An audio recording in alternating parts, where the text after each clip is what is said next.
आज हम कराएंगे एक्सरसाइज 6.2 का 6th क्वेश्चन जिसमें प्रूफ दैट है हमारा। अभी तक हमने न्यूमेरिकल किए थे। ठीक है, अब यहाँ पे आता है कि क्वेश्चन में बोला हुआ है कि दो मिरर हैं जो दोनों आपस में क्या रखे हुए हैं, पैरेलल रखे हुए हैं। ठीक है, कौन सा मिरर है, PQ है और RS है। ये दोनों आपस में क्या है, पैरेलल रखे हुए हैं। और मिरर यहाँ पे कौन सा है, जैसे हम घर में ज्यादातर यूज करते हैं। ठीक है, अपनी शक्ल देखने के लिए।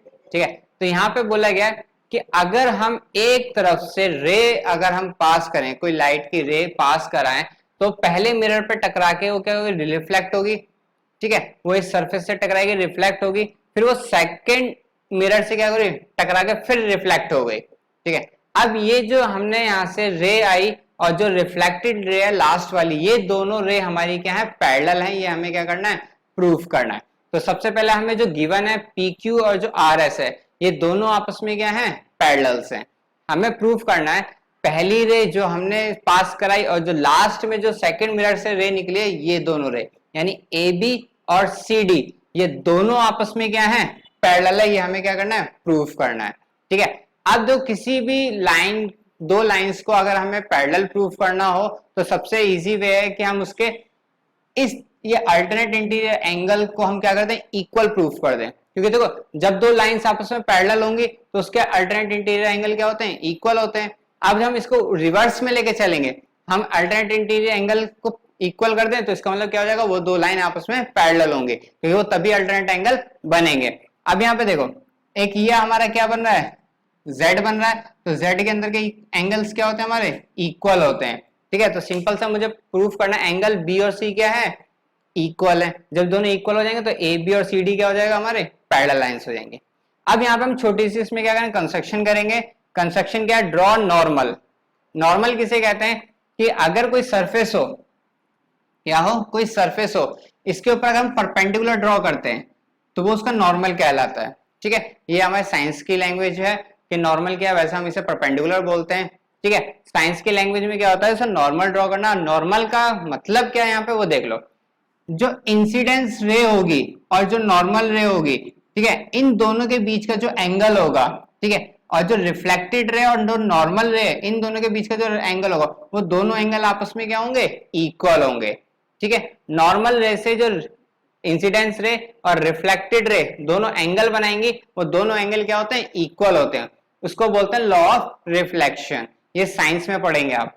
ठीक है, जो रे आई उसे इंसिडेंट, जो रिफ्लेक्ट हो गई उसे रिफ्लेक्टेड रे कहते हैं।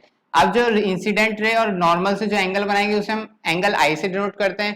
ठीक है, और जो रिफ्लेक्टेड एंगल से बनाएगी एंगल, उसे हम क्या बोलते हैं, आर से डिनोट करते हैं। सेम एज इट इज, यहां से भी कोई ना कोई एंगल बने होंगे। ठीक है, पहले वाले के लिए I1 R1 और दूसरे के लिए I2 R2। अब चलो इसमें प्रूफ करते हैं। तो देखो सबसे पहले एंगल I1 जो होगा वो इक्वल होगा एंगल R1 के। Same as it is, angle I2 जो होगा वो इक्वल होगा एंगल R2 के। इसका रीजन देते हैं हम लॉ ऑफ रिफ्लेक्शन, कि रिफ्लेक्शन के लॉ से क्या होगा, ये दोनों एंगल इक्वल होंगे, ये दोनों एंगल आपस में क्या होंगे, इक्वल होंगे। अब यहाँ पे एक चीज और, अगर किसी दो पैरेलल लाइंस पे हम क्या करते हैं, परपेंडिकुलर ड्रॉ करते हैं, जैसे इस पे मैंने परपेंडिकुलर ड्रॉ किया, इस पे किया, तो ये दोनों भी लाइंस आपस में क्या होंगी, पैरेलल हो जाएंगी। ये दोनों लाइंस भी आपस में क्या हो जाएंगी, पैरेलल। तो इसका मतलब क्या हो गया, BM और CN ये भी मुझे क्या है, पैरेलल दे रखा है। तो यहाँ पे लिखेंगे BM पैरेलल CN। ठीक है, अब देखो ये दो लाइंस आपस में पैरेलल हो गई, तो इसका मतलब क्या होगा, एंगल R1 और एंगल I2 ये भी इक्वल होंगे।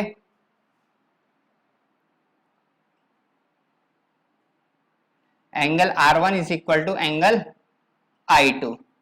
क्या देंगे इसको, अल्टरनेट इंटीरियर एंगल। जब दो लाइन आपस में पैरेलल होती है तो Z वाले एंगल हमारे क्या होते हैं, इक्वल होते हैं इंटीरियर एंगल वाले, तो अल्टरनेट इंटीरियर एंगल। अब यहाँ पे देखो, ये एंगल R1 और एंगल I2, अब इनको मैं दोनों तरफ क्या करता हूँ, दो से मल्टीप्लाई कर देता हूं। Angle R1 is equal to angle I2। कोई भी ट्रीटमेंट ठीक है, कोई भी ट्रीटमेंट अगर हम एक तरफ करते हैं तो वही ट्रीटमेंट हमें क्या करना है, दूसरी तरफ करना है, तभी वो हमारी इक्वेशन क्या रहेगी, बैलेंस रहेगी। तो इसलिए मैंने दोनों को 2 से मल्टीप्लाई किया ताकि इक्वेशन हमारी क्या रहे, बैलेंस। अब देखो R1 है तो इसको मैं ऐसे भी लिख सकता हूँ R1 प्लस R1, क्योंकि दोनों को प्लस करूंगा तो 2R1 होगा, same as it is angle I2 plus angle I2। अब यहाँ पे देखो एंगल I1 R1 के इक्वल है, एंगल I2 R2 के इक्वल है। अब मुझे प्रूफ क्या करना है, angle B is equal to angle C, यानी ABC और DCB इनको इक्वल प्रूफ करना है। एंगल B I1 R1 से मिलके बना है, एंगल C I2 R2 से मिलके बना है। तो सेम मैं यहाँ पे क्या करूँगा, R1 की जगह पे क्या पुट कर दूंगा, I1,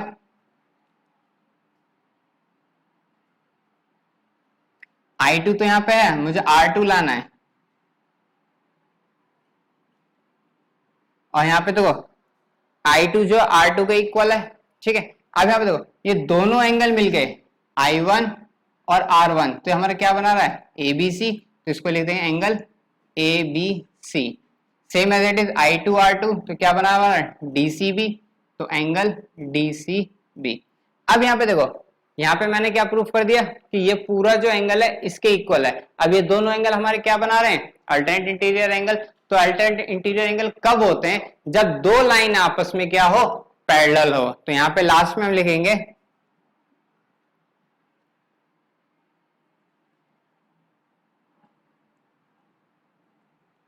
AB पैरेलल CD। अब इसका रीजन हम क्या देंगे, ये दोनों तो इक्वल हो गए, और इसका रीजन हम क्या देंगे कि क्यों, bye conversion of alternate interior angle.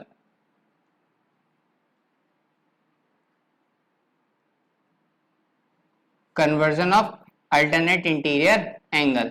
अगर दो एंगल अल्टरनेट इंटीरियर बना रहे हैं और वो इक्वल हैं, तो उस जहां वो एंगल बन रहे होंगे वो दो लाइन आपस में क्या होंगी, पैरेलल होंगी। तो यहाँ हमारा क्या प्रूफ हो गया।